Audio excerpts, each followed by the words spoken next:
ಶ್ರೀಗುರುಭ್ಯೋ ನಮಃ. ಹರಿ ಓಂ. ಯತ್ಪದಂ ವೇದಸಂವೇದ್ಯಂ ಕಟಾಕ್ಷೇಣಾಪಿ ವೀಕ್ಷಿತುಂ ನ ಕ್ಷಮಂತೆ ವಿಮತಯಸ್ತಮುಪಾಸೇ ಶ್ರಿಯಃ ಪತಿಂ. ಮಯಿ ಸ್ಥಿತೋ ಮದಂಗೇಷು ಸ್ವತಂತ್ರೋ ವ್ಯಾಪ್ತವಾನ್ ಹರಿಃ ಸ ವಿಷ್ಣುಶ್ಚಾಸ್ವತಂತ್ರಂ ಮಾಂ ಸ್ವೇಚ್ಛಯಾ ವರ್ತಯತ್ಯಜಃ. ಸ್ವಾತ್ಮನಸ್ತಸ್ಯ ಪೂಜಾಸ್ಯುಃ ಮನೋ ವಾಕ್ ಕಾಯವೃತ್ತಯಃ. ಮಮೈತಾಃ ಇತಿ ಕರ್ತಾರಂ ಉದ್ದೇಶ್ಯಂಚ ಹರಿಂ ಸ್ಮರೇತ್. ಧರ್ಮವಿಜ್ಞಾನ ವೈರಾಗ್ಯ ಪರಮೈಶ್ವರ್ಯಶಾಲಿನಃ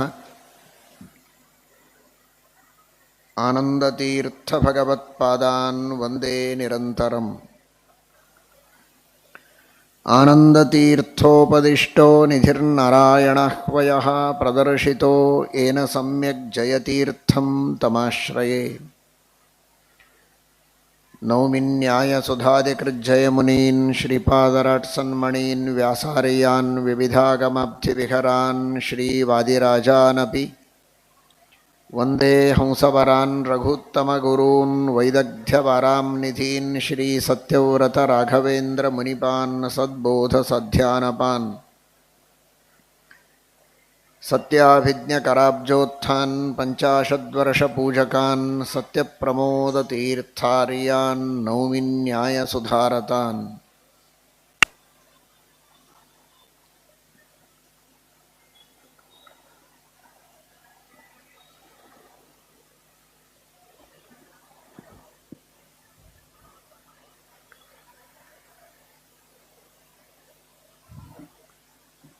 ಇವತ್ತು ನಡೆದ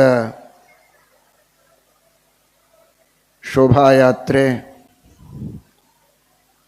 ಎಲ್ಲ ಭಕ್ತರ ಉತ್ಸಾಹದ ನಡಿಗೆ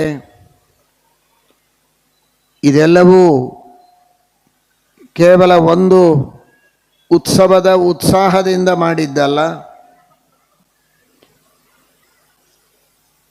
ಇವತ್ತಿನ ಅತಿ ವೇಗದ ವೈಜ್ಞಾನಿಕ ಪ್ರಗತಿಯ ಕಾಲದಲ್ಲಿಯೂ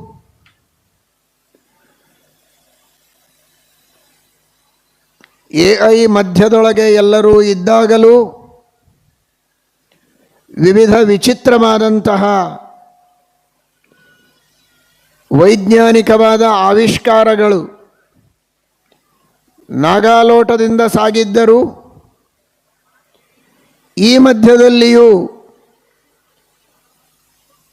ಸನಾತನ ಧರ್ಮದ ಹಿರಿಮೆ ಗರಿಮೆ ಇವುಗಳು ಯಾವತ್ತೂ ಕಡಿಮೆಯಾಗೋದಿಲ್ಲ, ಇನ್ನೂ ಉಚ್ಛ್ರಾಯದ ಸ್ಥಿತಿಗೆ ಹೋಗುತ್ತೆ ಎನ್ನುವುದನ್ನು ಸಾರುವುದಕ್ಕೆ ಈ ಶೋಭಾಯಾತ್ರೆ.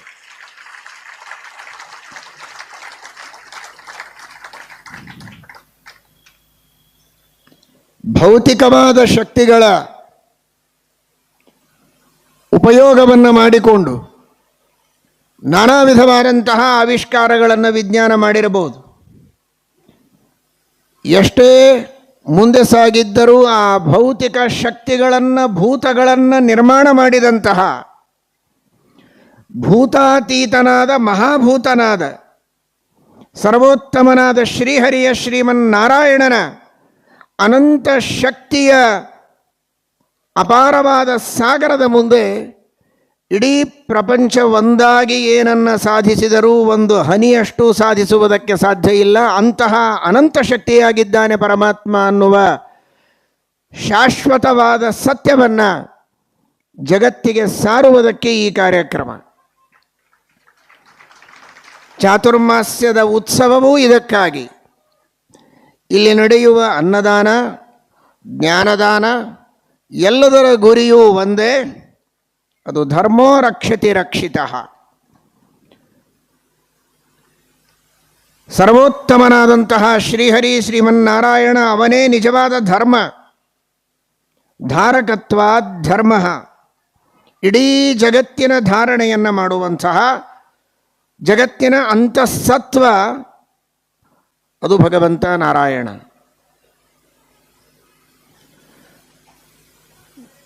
ಜಗತ್ತಿನ ಒಳಗಿದ್ದು ಜಗತ್ತನ್ನು ಧಾರಣೆ ಮಾಡ್ತಾನೆ, ಜಗತ್ತಿನ ಕೆಳಗಿದ್ದು ಜಗತ್ತನ್ನು ಧಾರಣೆ ಮಾಡ್ತಾನೆ, ಸುತ್ತಮುತ್ತ ಮೇಲೆ ಒಳಗೆ ಎಲ್ಲ ಠಾವಿನಲ್ಲಿ ಲಕುಮೀನಲ್ಲನಿದ್ದಾನೆ. ಸೈದಂ ಮಧ್ಯತೋ ದದೇ ತಸ್ಮಾನ್ ಮಾಧ್ಯಮ ಇತ್ಯಾಚಕ್ಷತೆ ಮಾಧ್ಯಮ ಇತ್ಯಾಚಕ್ಷತೆ ಏತಮೇವ ಸಂತಂ.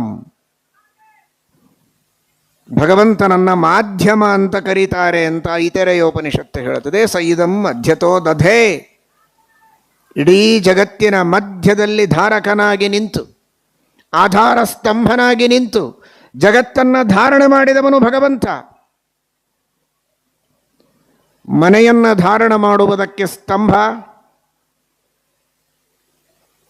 ಒಬ್ಬ ವ್ಯಕ್ತಿಯ ದೇಹವನ್ನು ಧಾರಣೆ ಮಾಡುವುದಕ್ಕೆ ಅವನ ಸ್ಪೈನಲ್ ಕಾರ್ಡ್ ಇದ್ದ ಹಾಗೆ ಇಡೀ ವಿಶ್ವವನ್ನು ಧಾರಣೆ ಮಾಡುವುದಕ್ಕಾಗಿರುವಂತಹ ಆಧಾರ ಸ್ತಂಭ ಅಂದರೆ ಅದು ಭಗವಂತ. ಇದನ್ನು ತೋರಿಸುವುದಕ್ಕಾಗೇನೆ ನಿಜವಾದ ಸ್ತಂಭಗಳು ಸ್ತಂಭ ಅಲ್ಲ, ಸ್ತಂಭಗಳು ಯಾರನ್ನೂ ಧಾರಣೆ ಮಾಡೋದಿಲ್ಲ. ಎಲ್ಲ ಸ್ತಂಭಗಳೊಳಗಿದ್ದು ಧಾರಣೆ ಮಾಡುವ ನಿಜವಾದ ಸ್ತಂಭ ನಾನು ಅಂತ ತೋರಿಸೋದಕ್ಕೇನೆ ಸ್ತಂಭ ಒಡೆದು ತನ್ನನ್ನು ತೋರಿಸಿದ ನರಸಿಂಹ. ಅಂತಹ ಧಾರಕನಾದ ಭಗವಂತ ಇವನು ನಿಜವಾದ ಧರ್ಮ. ಧರ್ಮೋ ಧರ್ಮವಿದುತ್ತಮ, ವಿಷ್ಣು ಸಹಸ್ರನಾಮ ಹೇಳುತ್ತದೆ. ಅಂತಹ ಧರ್ಮನಾದ ಭಗವಂತ, ಧಾರಕನಾದಂತಹ ಪರಮಾತ್ಮ ಇಡೀ ಜಗತ್ತಿನ ಸೃಷ್ಟಿಯನ್ನು ಮಾಡಿ ಜಗತ್ತಿನಲ್ಲಿ ಸತ್ವವನ್ನು ತುಂಬಿದವ, ಶಕ್ತಿಗಳನ್ನು ತುಂಬಿದವ. ಒಂದೊಂದು ಆಟಮ್ಮಿನಲ್ಲಿರುವಂತಹ ಅದ್ಭುತವಾದ ಶಕ್ತಿಯನ್ನು ಇವತ್ತು ಉಪಯೋಗಿಸಿ ಎಷ್ಟು ಲಾಭಗಳನ್ನು ಮಾಡಿಕೊಳ್ತಾ ಇದ್ದಾರೆ ಎನ್ನುವುದನ್ನು ನೀವೆಲ್ಲ ತಿಳಿದಿದ್ದೀರಿ. ಜಗತ್ತಿಗೆ ಬೇಕಾದಂತಹ ಸಾಕಷ್ಟು ಅನುಕೂಲತೆಗಳನ್ನು ಒದಗಿಸಬಹುದು. ದ್ರೋಹಿಗಳನ್ನು, ದುಷ್ಟಶಕ್ತಿಗಳನ್ನು ನಾಶ ಮಾಡುವುದಕ್ಕೂ ಆ ಐಟಮನ್ನು ಉಪಯೋಗಿಸಬಹುದು. ಜಗತ್ತಿನ ರಕ್ಷಣೆಗೂ ಪುಷ್ಟಿಗೂ ಉಪಯೋಗಿಸಬಹುದು.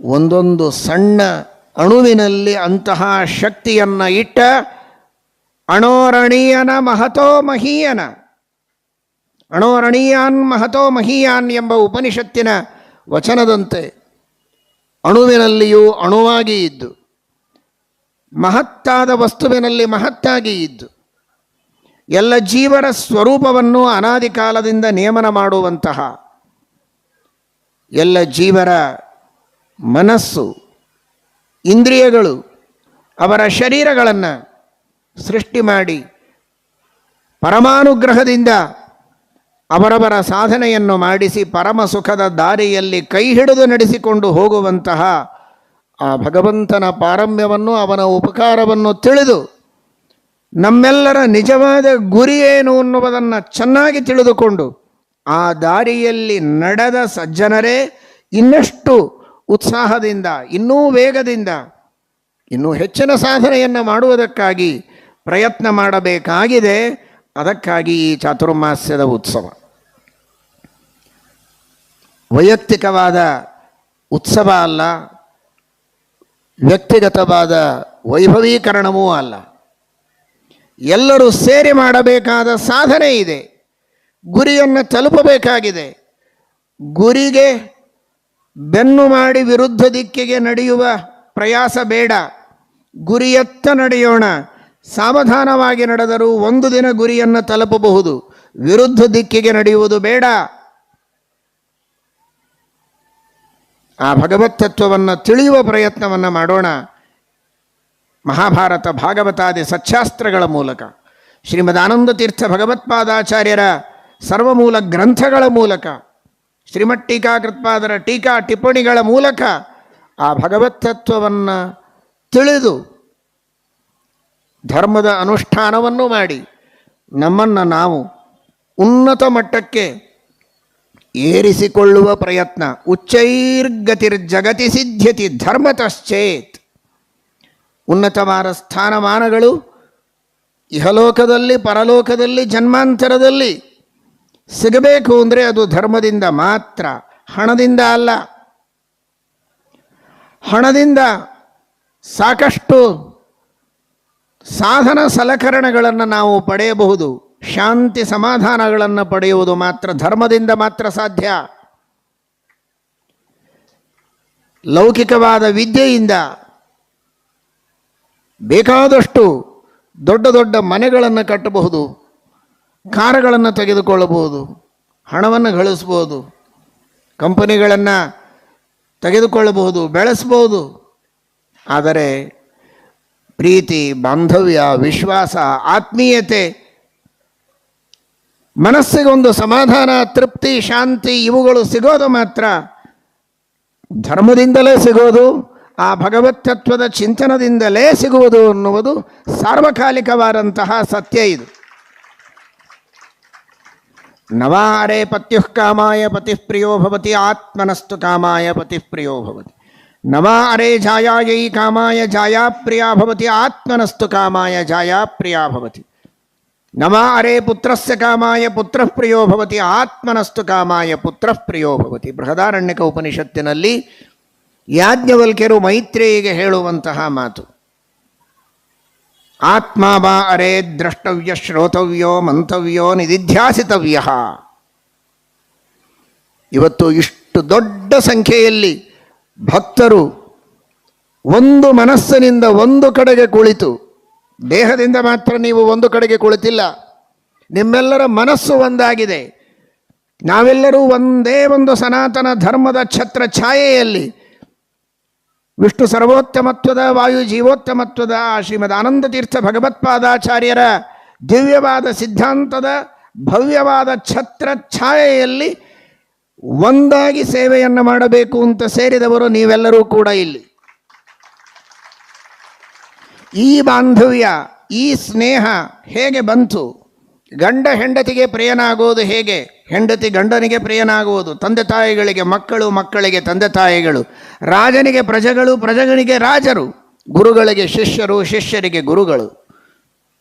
ಸಮಾಜ ಬಾಂಧವರು ಪರಸ್ಪರವಾಗಿ ಆತ್ಮೀಯತೆಯಿಂದ, ಅಭಿಮಾನದಿಂದ ಒಂದುಗೂಡಿ ಕೆಲಸ ಮಾಡುವುದಕ್ಕೆ ಒಳಗಿದ್ದು ಆ ಪ್ರೇಮವನ್ನು, ಪ್ರೀತಿಯನ್ನು, ಪ್ರಿಯಕೃತ್ ಪ್ರೀತಿವರ್ಧನ, ಪ್ರೀತಿವರ್ಧನನಾದ ಭಗವಂತ ಎಲ್ಲರಲ್ಲಿ ಆ ಪ್ರೀತಿಯ ಪಾಶದಿಂದ ಬಂಧನವನ್ನು ಮಾಡದೇ ಹೋಗಿದ್ರೆ ಈ ಪ್ರೀತಿ ವಿಶ್ವಾಸಗಳು ಕೊಂಡು ಸಿಗುವ ವಸ್ತುವಲ್ಲ, ಯಾವ ಅಂಗಡಿಯಲ್ಲಿಯೂ ಸಿಗುವ ವಸ್ತುವಲ್ಲ. ಇದು ಭಗವಂತನ ಅಂಗಳದಲ್ಲಿ ಮಾತ್ರ ಸಿಗುವ ವಸ್ತುವೇ ಹೊರತು ಇನ್ಯಾವ ಅಂಗಡಿಯಲ್ಲಿಯೂ ಸಿಗುವಂತಹ ವಸ್ತುವಲ್ಲ. ಅಂತಹ ಪ್ರೀತಿಯ ವಿಶ್ವಾಸದ ಧಾರೆಯನ್ನು ನಮ್ಮೆಲ್ಲರ ಮೇಲೆ ಸುರಿಸಿದ್ದಾನೆ ಪರಮಾತ್ಮ. ಅನ್ನೋದಕ್ಕಾಗೇನೆ ಆ ಭಗವತ್ ತತ್ವವನ್ನು ತಿಳಿಯುವ ಪ್ರಯತ್ನ ಮಾಡಬೇಕು ಅಂತ ಯಾಜ್ಞವಲ್ಕ್ಯರು ಆದೇಶವನ್ನು ಮಾಡುತ್ತಾರೆ ಮೈತ್ರೇಯಿಗೆ. ಆತ್ಮವ ಅರೇ ದ್ರಷ್ಟವ್ಯ ಶ್ರೋತವ್ಯೋ ಮಂತವ್ಯೋ ನಿಧಿಧ್ಯಾಸಿತವ್ಯ. ಅಂತಹ ಭಗವತ್ ತತ್ವವನ್ನು ನಾವೆಲ್ಲ ಚೆನ್ನಾಗಿ ತಿಳಿಯುವ ಪ್ರಯತ್ನವನ್ನು ಮಾಡಬೇಕು. ನಮಗೆ ಪ್ರೀತಿ ವಿಶ್ವಾಸಗಳನ್ನು ಕೊಟ್ಟು ರಕ್ಷಣೆ ಮಾಡಿದವ. ಇವತ್ತು ಆ ಶರೀರದೊಳಗಿನ ಪ್ರತಿಯೊಂದು ಸೆಲ್ಲುಗಳು ಚೆನ್ನಾಗಿ ಕೆಲಸ ಮಾಡುವಂತೆ, ಎಲ್ಲ ಆರ್ಗನ್ಸು ಸರಿಯಾಗಿ ಕೆಲಸ ಮಾಡೋ ಹಾಗೆ, ಅವನ ಬುದ್ಧಿ ಬ್ರೇನ್ ಚೆನ್ನಾಗಿ ವರ್ಕ್ ಮಾಡೋ ಹಾಗೆ, ಎಲ್ಲ ನಾಡಿಗಳಲ್ಲಿ ರಕ್ತ ಚೆನ್ನಾಗಿ ಹರಿಯೋ ಹಾಗೆ ನಿರಂತರವಾಗಿ ಒಳಗೆ ಕಾರ್ಯವನ್ನು ಮಾಡಿಸ್ತಾ ಇರೋದು ಭಗವಂತ ಅಂತರ್ಯಾಮಿಯಾಗಿ. ಅದರ ಕಡೆಗೆ ಇವನಿಗೆ ಗಮನ ಇಲ್ಲ. ಆದರೆ ತನ್ನ ಪಾಡಿಗೆ ತನ್ನ ಕಾರ್ಯವನ್ನು ಉತ್ಸಾಹದೊಳಗೆ ಮಾಡುವುದರೊಳಗೆ ತೊಡಗಿರ್ತಾನೆ. ನಮ್ಮ ಶರೀರವನ್ನು ಕೊಟ್ಟು ದೇವರು ಒಳಗಿದ್ದು ಪ್ರೇರಣೆಯನ್ನು ಮಾಡ್ತಾ ಇದ್ದಾನೆ. ಮಾತನಾಡಿಸಿದರೆ ಗಂಡನಿಗೆ ಹೆಂಡತಿ, ಹೆಂಡತಿಗೆ ಗಂಡ, ಮಕ್ಕಳು, ಗುರುಗಳು, ಶಿಷ್ಯರು ಎಲ್ಲರೂ ಪ್ರೀತಿಯಿಂದ ಮಾತನಾಡಿಸ್ತಾರೆ, ಒಗ್ಗಟ್ಟಿನಿಂದ ಕೆಲಸ ಮಾಡುತ್ತಾರೆ. ಕೆಲಸ ಆಯಿತು ಅಂತ ಕುಣಿತಾರೆ.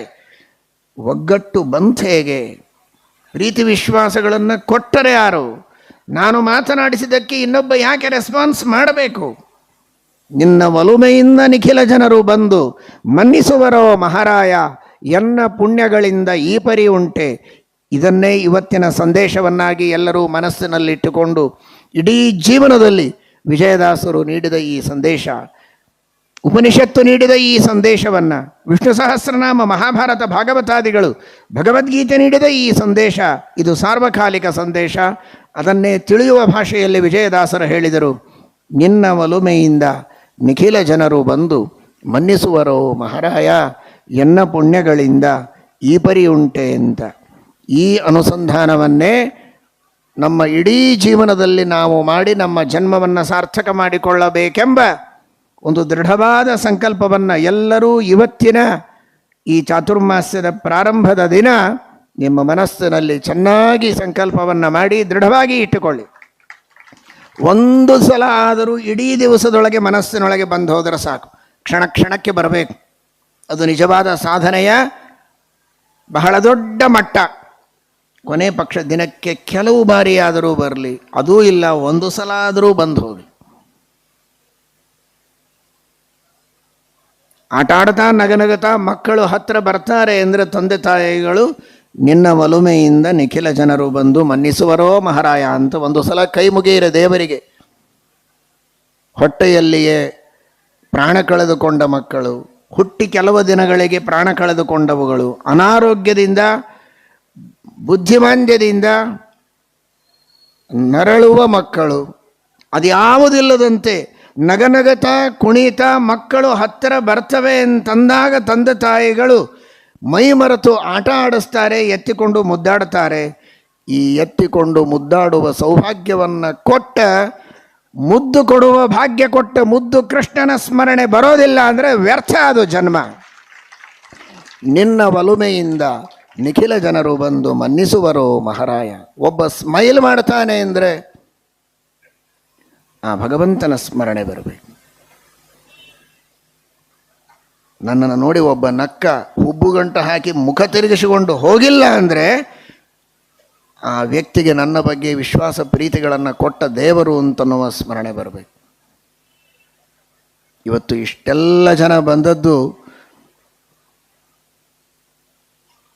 ಗುರುಗಳ ಅನುಗ್ರಹದ ಬಲ, ಗುರುಗಳಲ್ಲಿ ಅಂತರ್ಯಾಮಿಯಾದ ಮೂಲರಾಮ ದಿಗ್ವಿಜಯ ರಾಮದೇವರ ವೇದವ್ಯಾಸದೇವರ ಅನುಗ್ರಹ. ನಿನ್ನ ಒಲುಮೆಯಿಂದ ನಿಖಿಲ ಜನರು ಬಂದು ಮನ್ನಿಸುವರೋ ಮಹಾರಾಯ, ಎನ್ನ ಪುಣ್ಯಗಳಿಂದ ಈ ಪರಿ ಉಂಟೆ. ಇದು ನಮ್ಮ ಶಕ್ತಿ, ನಮ್ಮ ಮಹಿಮೆ ಅಂತ ಸರ್ವಥಾ ನಾವು ತಿಳಿದಿಲ್ಲ, ನೀವು ತಿಳಿಯೋದು ಬೇಡ. ನಮ್ಮನ್ನು ಕೇವಲ ನಿಮಿತ್ತ ಮಾತ್ರ ಮಾಡಿ ಒಳಗಿದ್ದ ಆ ಗುರುಗಳ ಎಲ್ಲ ಗುರು ಪರಂಪರೆಯ ಶ್ರೀಮದ್ ಆನಂದ ತೀರ್ಥ ಭಗವತ್ಪಾದಾಚಾರ್ಯರ, ಮೂಲರಾಮ ದಿಗ್ವಿಜಯರಾಮ ವೇದವ್ಯಾಸದೇವರ, ಇಲ್ಲಿ ಸನ್ನಿಹಿತರಾದ ಹಯಗ್ರೀವ ದೇವರ ಪರಮಾನುಗ್ರಹದ ಬಲ ಇಷ್ಟೆಲ್ಲ ಜನ ಅಭಿಮಾನ ವಿಶ್ವಾಸಗಳಿಂದ ಭಕ್ತಿಯಿಂದ ಸೇರಿದ್ದೀರಿ. ಎಲ್ಲ ಕಾರ್ಯಕ್ರಮಗಳು ನಡೆಯುತ್ತದೆ. ಇದೆಲ್ಲವನ್ನೂ ಆ ಪರಮಾತ್ಮನಿಗೆ ಗೀತಾ ತಾತ್ಪರ್ಯದಲ್ಲಿ ಶ್ರೀಮದಾಚಾರ್ಯರು ಮೇರು ಅಂತ ಕರೆದಿದ್ದಾರೆ. ಈರ ಅಂದರೆ ಪ್ರೇರಕ, ಮೇರ ಅಂದರೆ ಯಾರಿಗೆ ಯಾರೂ ಪ್ರೇರಕರಿಲ್ಲ ಅಂತಹ ಸ್ವತಂತ್ರನಾದ ಪರಮಾತ್ಮನಿಗೆ ಮೇರ ಅಂತ ಕರಿಬೇಕು. ಅದನ್ನೇ ಮೇರು ಅಂತ ಕರೀತಾರೆ. ಯಾರೂ ಭಗವಂತನಿಗೆ ನಿಯಾಮಕರಿಲ್ಲ.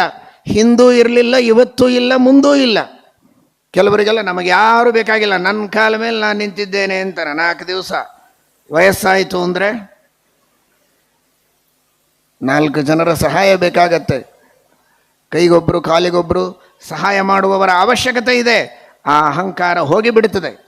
ಆದರೆ ಭಗವಂತನಿಗೆ ಹಾಗಲ್ಲ. ಅವನು ಹಿಂದೂ ಮೇರ, ಈಗೂ ಮೇರ, ಮುಂದೂ ಮೇರನೇ. ಅವನನ್ನು ನಿಯಾಮನ ಮಾಡುವವರು ಯಾರೂ ಇಲ್ಲ. ಸ್ವತಂತ್ರ ಅನ್ನುವುದಕ್ಕೆ ಅವನನ್ನು ಮೇರು ಅಂತ 3ನೆಯ ಅಕ್ಷರದಿಂದ ಹೇಳಿದರೆ ಅ ಈ ಉ. ಅ ಹೇಳಬೇಕಾದ ಸ್ಥಳದಲ್ಲಿ ಉ ಹೇಳಿದರೆ ಅದು ಸೂಪರ್ಲೇಟಿವ್ ಡಿಗ್ರಿ ಇದ್ದ ಹಾಗೆ. ಮೇರು ಅಂದರೆ ಪರಮಾತ್ಮನನ್ನು ಪ್ರೇರಣೆ ಮಾಡುವವರು ಯಾರೂ ಯಾವತ್ತಿಗೂ ಇಲ್ಲ ಅಂತ. ಹಾಗಾದರೆ ಈ ಮೆರವಣಿಗೆ ಎಲ್ಲ ಯಾರಿಗೆ ಅಂದರೆ ಆ ಮೇರನ ಅಡಿಗೆ ಹೊರತು ನಮಗಲ್ಲ. ನಿಸ್ಸೀಮ ಸ್ವತಂತ್ರನಾದ ನಿರುಪಚರಿತ ಸ್ವಾತಂತ್ರ್ಯ ಇರುವ ಭಗವಂತನ ಪಾದಗಳಿಗೆ ಇದನ್ನು ನಾವು ಅರ್ಪಣೆ ಮಾಡೋದು. ಇದು ಅವನ ಮಹಿಮೆ, ಇದು ಅವನ ಅಡಿಗೆ ಸೇರುವಂಥದ್ದು. ಇದು ಧಾರವಾಡದ ಭಕ್ತ ಸಮುದಾಯ, ಎಲ್ಲ ಮಹಿಳೆಯರು, ಎಲ್ಲ ಪುರುಷರು, ಬಾಲಕರು, ಯುವಕರು, ಯುವತಿಯರು, ವೃದ್ಧರು, ವಿದ್ವಾಂಸರು, ಲೌಕಿಕರು, ಅಧಿಕಾರಿಗಳು ಎಲ್ಲರೂ ಕೂಡ ಒಂದೇ ಮನಸ್ಸಿನಿಂದ ಅಷ್ಟು ಭಕ್ತಿಯಿಂದ ಈ ಒಂದು ಉತ್ಸವ, ಶ್ರೀಮಠದ ಕಟ್ಟಡ ಹಾಗೂ ಈ ಎಲ್ಲ ಕಾರ್ಯಕ್ರಮಗಳಲ್ಲಿ ಭಾಗವಹಿಸ್ತಾ ಇದ್ದೀರಿ ಅಂದರೆ ಇದು ಯಾಕೆ ಎನ್ನುವುದಕ್ಕೆ ಆ ಧಾರವಾಡ ಅನ್ನುವ ಶಬ್ದವೇ ಉತ್ತರ ಕೊಡುತ್ತದೆ. ಇಲ್ಲಿ ಅನುಗ್ರಹದ ಧಾರೆ, ಹಯಗ್ರೀವ ದೇವರ ಅವತಾರದ ಸ್ಥಳ ಅಂತ ಆ ವಸುಧಾರ ಅಂತೇನು ಹೇಳ್ತಾರಲ್ಲ, ಆ ಧಾರಾನೇ ಇಲ್ಲಿ ಹರಿದು ಬಂದದ್ದಕ್ಕೆ ಇದು ಧಾರವಾಡ. ಹಯಗ್ರೀವ ದೇವರ ಅನುಗ್ರಹದ ಧಾರೆ ಇದೆ. ನಮ್ಮ ಗುರುಗಳ ಜನ್ಮಭೂಮಿ. ಅವರು ಈ ಪವಿತ್ರವಾದ ನೆಲದಲ್ಲಿ ಅವತಾರವನ್ನು ಮಾಡಿ ನಮಗೆಲ್ಲ ಉದ್ಧಾರ ಮಾಡುವುದಕ್ಕಾಗಿ 50 ವರ್ಷಗಳವರೆಗೆ ವೇದಾಂತ ಸಾಮ್ರಾಜ್ಯವನ್ನು ಆಳಿ ಅವರೇನು ಅನುಗ್ರಹದ ಧಾರೆಯನ್ನು ಹರಿಸಿದ್ದಾರೆ. ಆ ಧಾರೆಯ ಕೆಳಗೆ ತ್ವೈದ ಭಕ್ತ ಸಮುದಾಯ ಈ ಧಾರವಾಡದಲ್ಲಿದೆ. ಆದ್ದರಿಂದ ಈ ಹೆಸರು ಧಾರವಾಡ ಸಾರ್ಥಕವಾಗತ್ತೆ. ನ ವಿದ್ಯಾ ನ ಭಕ್ತಿರ್ನ ವೈರಾಗ್ಯ ಭಾಗ್ಯಂ ನ ಚೌದಾರ್ಯ ವಾಗ್ಮಿತ್ವ ಪೂರ್ವಾ ವಿಭೂತಿ ಪರಂ ಸತ್ಪ್ರಮೋದಾರ್ಯ ಕಾರುಣ್ಯ ಧಾರಾಭಿಷಿಕ್ತ ವಯಂ ಮಾನ್ಯತಾ ಭಾಜನಾನಿ. ವಿದ್ಯೆಯೋ ಭಕ್ತಿಯೋ ವೈರಾಗ್ಯವೋ ಔದಾರ್ಯವೋ ವಾಗ್ಮಿತೆಯೋ ಇದ್ಯಾವುದೂ ನೀವು ಕೊಡುವ ಈ ಮನ್ನಣೆಗೆ ಕಾರಣ ಅಲ್ಲ. ಒಂದೇ ಒಂದು ಕಾರಣ ಅಂದರೆ ಗುರುಗಳ ಅನುಗ್ರಹದ ಧಾರೆ ನಮ್ಮ ತಲೆಯ ಮೇಲಿದೆ ಎನ್ನುವ ಒಂದೇ ಕಾರಣಕ್ಕಾಗಿ ನಿನ್ನ ಒಲುಮೆಯಿಂದ ನಿಖಿಲ ಜನರು ಬಂದು ಮನ್ನಿಸುವರೋ ಮಹಾರಾಯ, ಎನ್ನ ಪುಣ್ಯಗಳಿಂದ ಈ ಪರಿ ಉಂಟೆ. ಆದ್ದರಿಂದ ಈ ಎಲ್ಲ ಗೌರವ ಆದರಗಳನ್ನು, ಈ ಎಲ್ಲ ಉತ್ಸವದ ಜವಾಬ್ದಾರಿಯನ್ನು ಗುರುಗಳ ಪಾದಗಳಿಗೆ ಅರ್ಪಿಸಿ ಅವರ ಅನುಗ್ರಹದಿಂದ ಮುಂದಿನ ಎಲ್ಲ ಕಾರ್ಯಗಳನ್ನು ನಿರ್ವಿಘ್ನವಾಗಿ ಸಾಗಿಸೋಣ. ಈ ಎಲ್ಲ ಸೇವೆಯನ್ನು ಮಾಡಿದಂತಹ ಊರಿನ ಸಕಲ ಭಗವದ್ಭಕ್ತರು, ಚಾತುರ್ಮಾಸ್ಯದ ಸೇವಾ ಸಮಿತಿಯ ಎಲ್ಲ ಸದಸ್ಯರು, ಇಲ್ಲಿ ಬಂದ ಅಧಿಕಾರಿ ವರ್ಗ ಎಲ್ಲರಿಗೂ ಕೂಡ ವಿಶೇಷವಾಗಿ ದೇವರು ಪರಮಾನುಗ್ರಹವನ್ನು ಮಾಡಲಿ ಎಂಬುದಾಗಿ ಪ್ರಾರ್ಥನೆಯನ್ನು ಮಾಡ್ತಾ ಇದ್ದೇವೆ. ಹರಯೇ ನಮಃ. ಶ್ರೀಕೃಷ್ಣಾರ್ಪಣಮಸ್ತು.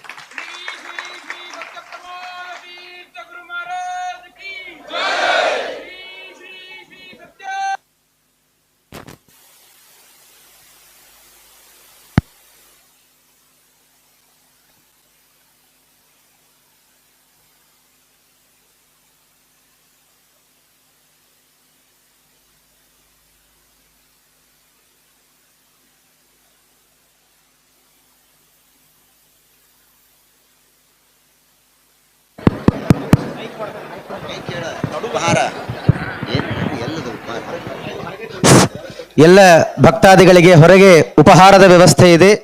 ಎಲ್ಲರೂ ಕೂಡ ಪ್ರಸಾದವನ್ನು ಸ್ವೀಕಾರ ಮಾಡಿಕೊಂಡು ಹೋಗಬೇಕು ಅಂತ ವಿನಂತಿ. ಮಧ್ಯದಲ್ಲಿ ಸ್ವಾಮಿಗಳವರಿಗೆ ಹೋಗಲಿಕ್ಕೆ ಸ್ವಲ್ಪ ದಾರಿಯನ್ನು ಬಿಡಬೇಕು. ಸ್ವಯಂ ಸೇವಕರು ಸ್ವಲ್ಪ ಅದನ್ನ ವ್ಯವಸ್ಥೆಯನ್ನ ಮಾಡಬೇಕು.